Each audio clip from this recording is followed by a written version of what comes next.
Antes de pasar al repaso, quisiera compartir con ustedes una pantalla donde aparece una tabla de los pueblos descendientes de Noé, la tabla de las naciones. Y en este mapa encontramos a los territorios de los tres hijos de Noé, Sem, Cam y Jafet.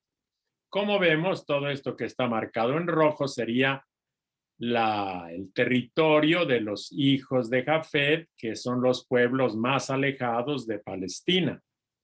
Vemos en color verde los pueblos, la descendencia de Cam, que son los pueblos más próximos y con los que el pueblo de la Biblia tuvo mayores conflictos. Canaán es el que ocupa este territorio, llegó Israel y allí se estableció y siempre va a estar en conflicto con diríamos, estos descendientes de Cam. Y finalmente están los más cercanos al pueblo de la Biblia, que son los hijos de Sem, los semitas. El pueblo de la Biblia es un pueblo semita, y aquí nosotros encontramos a Eber, el supuesto antepasado de los hebreos, a Aram de los arameos, y aquí en la península arábiga, pues a todos los árabes y otras, diríamos, familias descendientes de Sem. Esto sería la tabla de las naciones a partir de los hijos de Noé. Vamos ahora sí al repaso de lo que hemos visto de esta quinta Toledot. Punto 1. El diluvio se enmarca antes y después con dos listas de 10 patriarcas cada uno. Verdadero. 2. La genealogía de Sem es similar a la de los patriarcas antediluvianos en Génesis 5. Efectivamente, los descendientes de Adán tienen su paralelo en los 10 descendientes de Sem. 3. La genealogía de Sem es lineal y destaca al primero y al último de la lista. Efectivamente, el primero es Sem, el último es Terach, el padre de Abraham.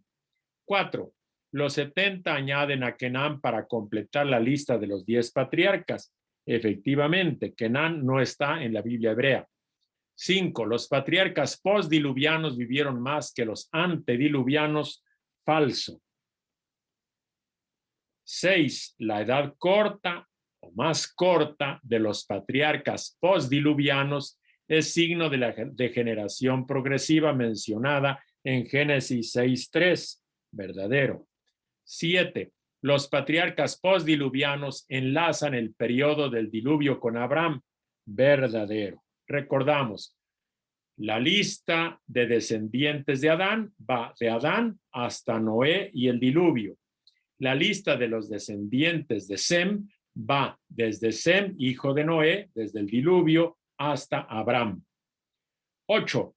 La genealogía de Sem vincula a Israel con la historia de las naciones. Verdadero. Eso es su propósito, establecer ese vínculo. Con esto terminamos la quinta Toledot. Estamos en la página 38. En la página 39 encontramos la bibliografía. Me permito recomendar algunos libros. De introducción general recomiendo este de Mesters.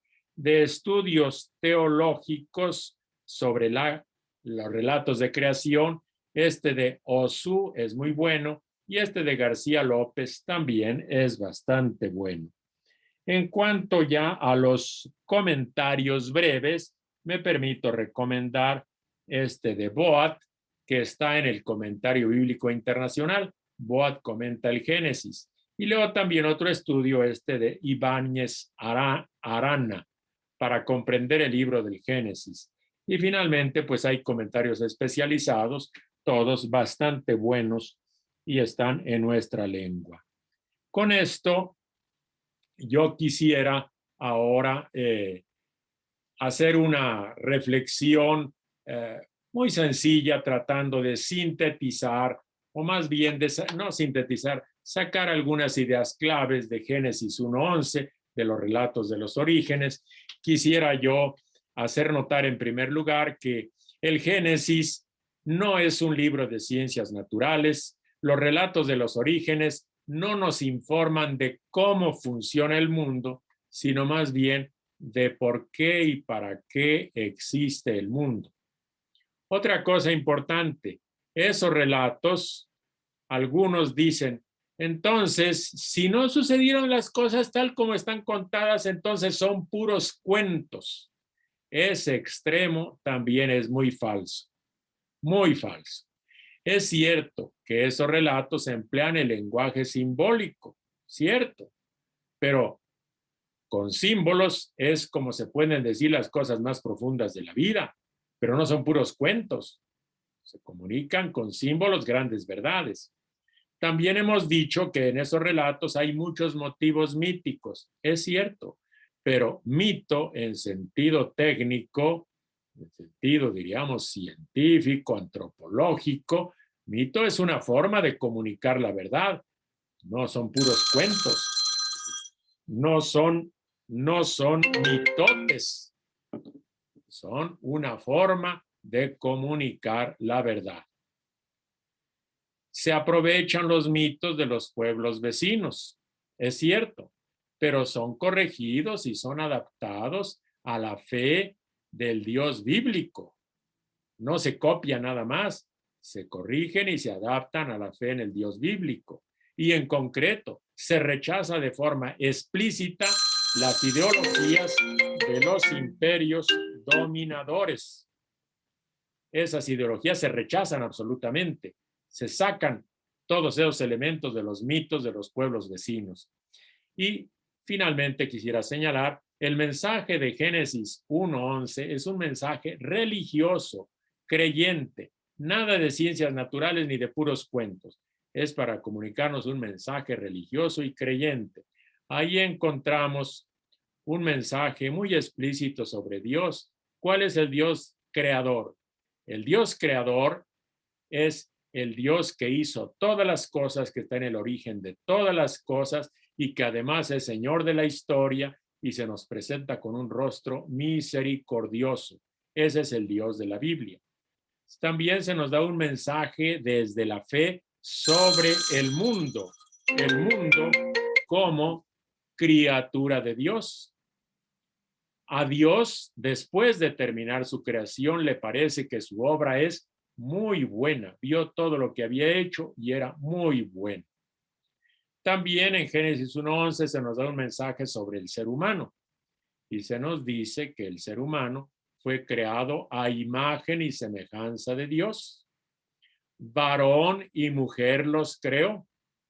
Descubrimos ahí que el ser humano fue creado libre y es creado libre incluso para apartarse de los propósitos y de la voluntad de Dios. Y de hecho, varias veces se aparta.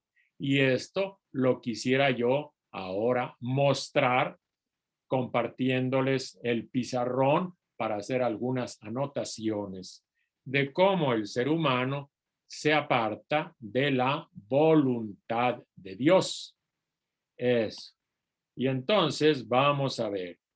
Nosotros generalmente leemos Génesis 1:11 y pensamos muchas veces en el pecado original. Es cierto, hay pecado original, lo hay. Pero fíjense que en los relatos de los orígenes no solamente hay una transgresión original, hay 5 transgresiones originales. Vamos a ver. 1, 2, 3, 4 y 5.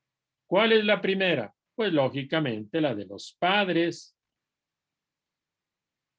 la de Adán y Eva. ¿Cuál es la segunda? La de Caín, que mató a su hermano. ¿Cuál es la tercera? La de la humanidad, que se llenó de violencia y la maldad se multiplicaba entre los seres humanos. ¿Cuál es la cuarta transgresión? La de Cam, que descubrió la desnudez de su padre Noé. ¿Y cuál es la quinta? La de Babel. Entonces, no solo una transgresión, 5 transgresiones. Se explora la conducta de los seres humanos libres que a veces nos oponemos a Dios desde 5 ángulos diferentes. Y todo esto tiene consecuencias. ¿Cuál es la consecuencia? Los padres Fueron expulsados del paraíso. ¿Cuál es la consecuencia para Caín? Desterrado. ¿Cuál es la consecuencia para la humanidad? El diluvio. ¿Cuál es la consecuencia del pecado de Cam? La maldición. Maldición de Canaán. ¿Y cuál es la consecuencia de Babel? Pues simplemente que se dispersó y quedaron en confusión. Entonces vemos que hay una transgresión, pero también hay unas consecuencias muy serias. Pero cuando nosotros vemos y leemos con atención los relatos, nos damos cuenta que no solamente hay transgresión o pecado original, nos fijamos siempre en lo negativo. Hay que fijarnos en algo muy importante que está bien en los textos. Cuando a la pareja humana se le pone en el jardín del Edén, se les dice explícitamente, de todos los árboles pueden comer, menos del árbol de la ciencia del bien y del mal. El día que comieren, morirán. ¿Y qué pasó? Comieron. ¿Y qué cosa es lo que encontramos? ¿Murieron? Hay que escribir, no murieron. Caín mató a su hermano. ¿Y qué cosa es lo que sucede a quien mata? Génesis 9, versículo 6. Quien vertiere sangre de hombre por otro hombre será su sangre vertida, porque a imagen de Dios hizo él al hombre. Asunto. Caín fue asesinado, no fue asesinado, no fue vengado. ¿Qué cosa pasa con la humanidad? Hubo un diluvio, pero hay un resto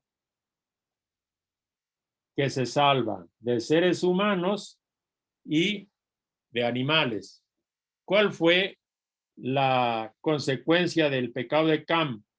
Quedó maldito Canaán, pero sigue habiendo vida, sigue habiendo fecundidad, no se elimina, no se destruye la descendencia de Cam, sigue habiendo vida.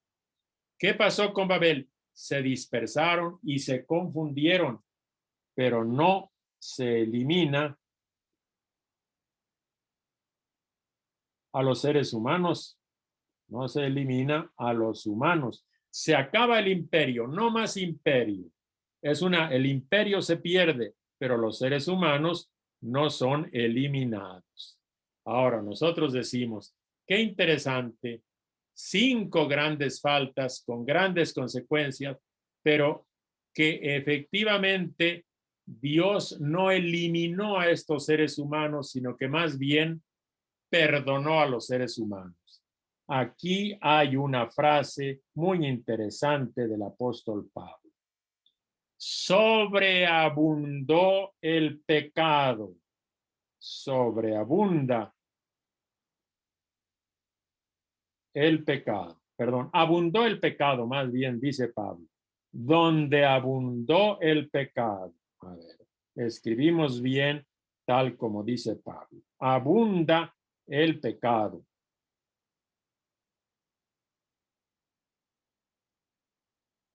¿Y qué cosa es lo que sucedió en consecuencia?